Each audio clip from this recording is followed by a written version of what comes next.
Governor e county ma Nairobi Johnson Sakaja kanyakla kod governor e county mano ma Samburu mong'ere kaka Lati Salome. Sharon, mibadhi en gima rach ahinya. To gima adwa kwayo governors gi senators kagi draw the line magi wacho ni salary mimigi, allowances mimigi, kom momigi gi jopiny ma en kom moluor, nyaka gimi jopiny luor no. To gima rach e pinyni, kansa ma wantie go, tuo mar diabetes ma ji ok yieng', miluongo ni corruption, en gima rach ahinya. Gini osemiyowa kaka counties adek go, nying mar jonyadhi mane joluo ntiere go olal. To senators bende, kaka Mark Matungo wacho ni giwacho kizungu madongo dongo, gikwaro wang' gin governors, to karamfuke gi opong' ka, gitimo gima rach. To sani ochopo sa ng'ok, e gini giduto gi ng'ok.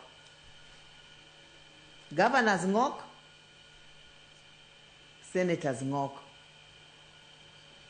To ka en adier ni governors nomiyo jogi pesa,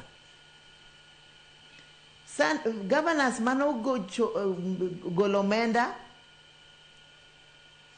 gi senators mano kawo omenda, ka evidences nitie,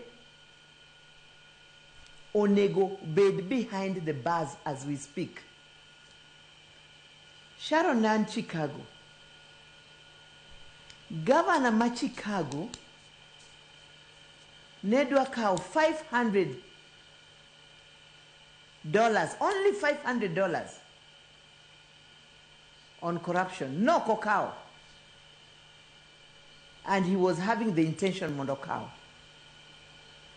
Ng'atno no mak, motere jela for 7 years.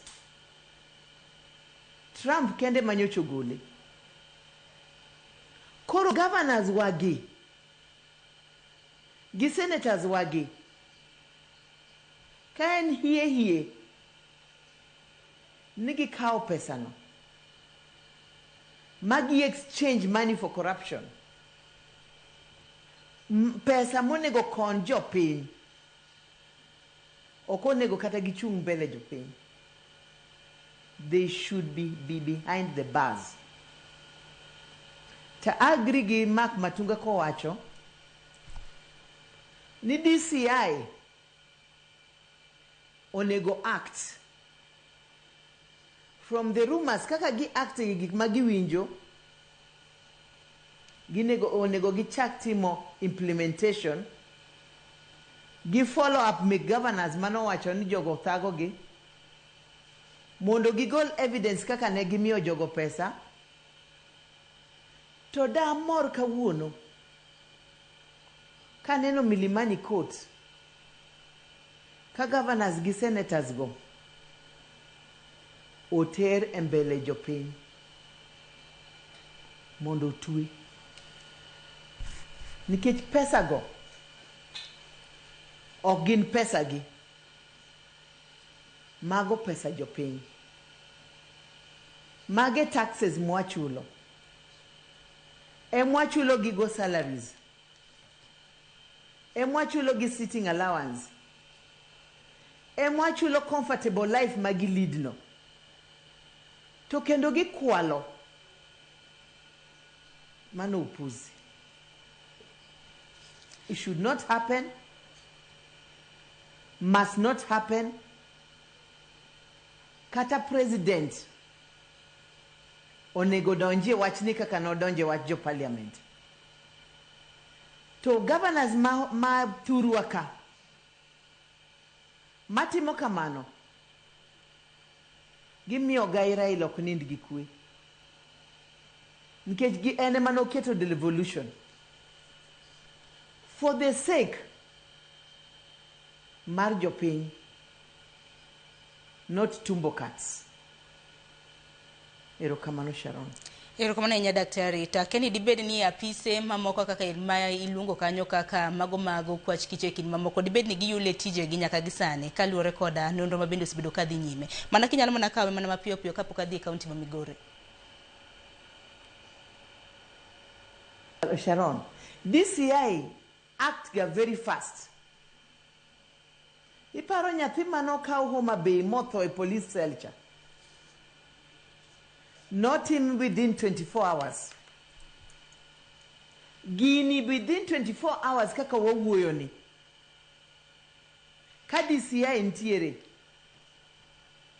EACC ntiere.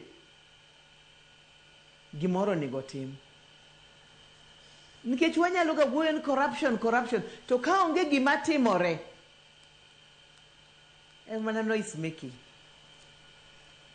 But reality should happen, and I believe ni President William Ruto nyalo instigate gini ma governors gi senators go or the as a lesson for all other leaders. Do you kawuono wantie gi jo oil manyocho kwalo pesa mitere court? There is no sacred cow.